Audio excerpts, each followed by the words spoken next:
Hello everyone and welcome to another episode of Investigation. In today's episode of Investigation, we'll go over 2022 AMC 10B number 19.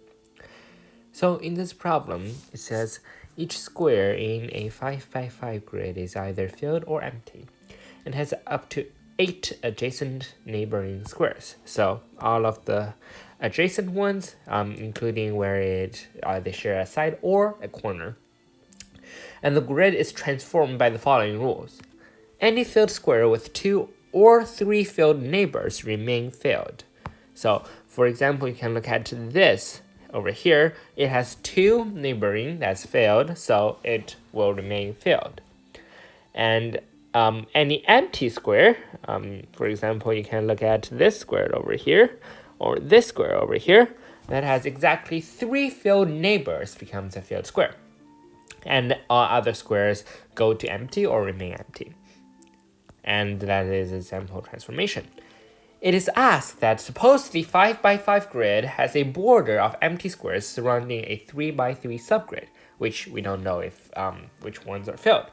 How many initial configurations will lead to a transformed grid consisting of a single filled square in the center after a single transformation? And rotations, reflections are considered different. So that's kind of convenient for us.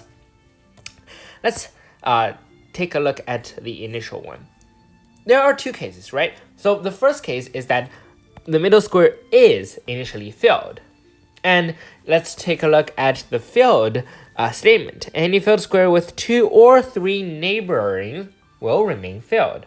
So let's think. If we have 2 neighbors that remain filled, maybe this will be filled.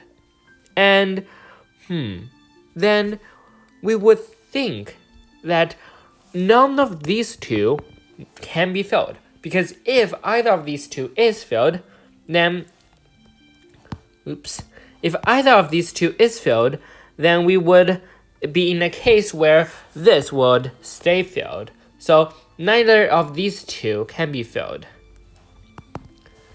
And if we fill this one over here, then this square will be filled after the transformation. So that cannot be filled. Similarly, that cannot be filled. Similarly, we cannot fill this one, because if this one is filled, then this one will be filled after the transformation. Similarly, not this one either. So the last one that can be filled is this one. That is one case. We can reflect it across either horizontally, vertically, doesn't matter, to make a new configuration that is initially looks like this.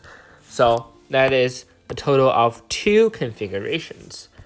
And that is the case where the middle square is filled and the top left square is filled. So a corner square is filled.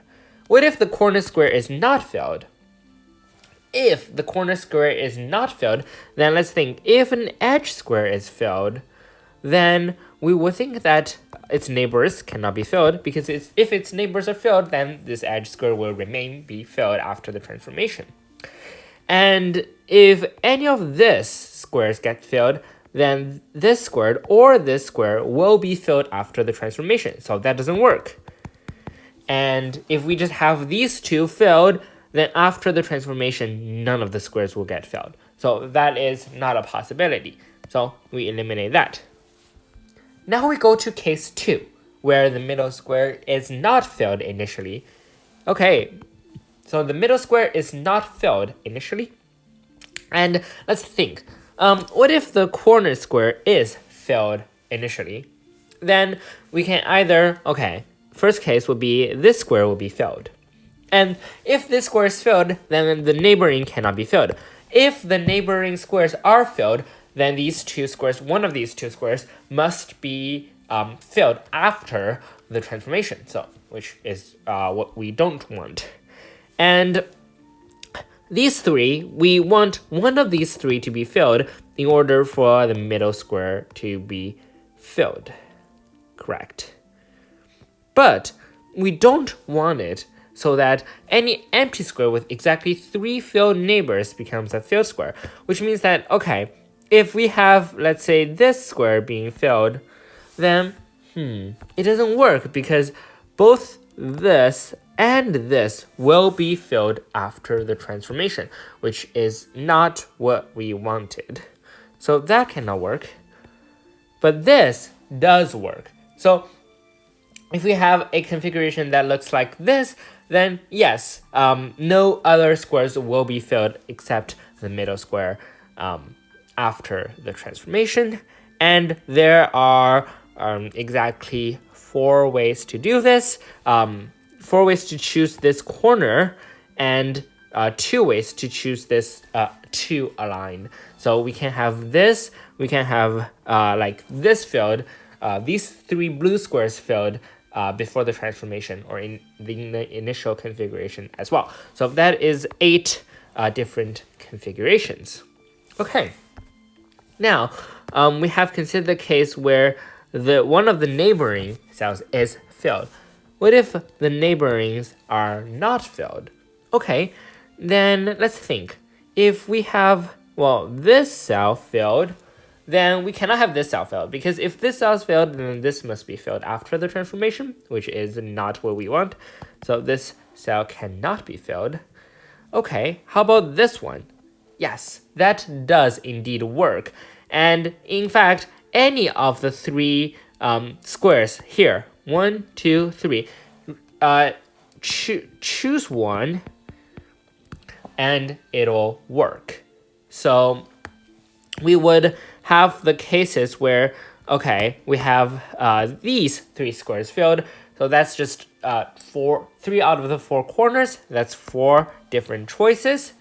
If we have the middle square filled, then that's, if you just rotate it around the center, that's another 4 choices. So that is the choices we have right now. Okay, now we have used up the corner case. So let's think. Now we just get rid of the corner case. Now, okay, so if this is not filled, the corners are also not filled, the middle we know is not filled, then are there any more choices we can take? Maybe. Well, if this is the case, well, that case we already considered. So we cannot have 2 consecutive ones, so this corner would not be filled. The only case would be this getting filled. And indeed, we have not considered this case yet, which means that we can rotate this across as well, so that's another 4 choices. Okay. All right, that is it. And we can consider some more choices. Let's think. How about the corners are not getting filled altogether? How about we can choose 3 of the edge blocks or squares to fill? Does this work? If we don't fill this at all? Well, no, because after the transformation, this square will stay filled because it has 2 neighboring cells that are already filled. So after the transformation, this will stay filled. So this does not work at all. So we've exhausted all of the possibilities, and that is what we came up with at the end. So 2 plus 8, that's 10. 3/4, that's 12. So there are 22 ways in total at the end. And that corresponds to our answer choice C. That will be it for this episode of Investigation. If you have any concerns or questions related or not to this question, please leave them down in the comment section below. With that being said, I hope to catch you in the next episode of Investigation, and peace out.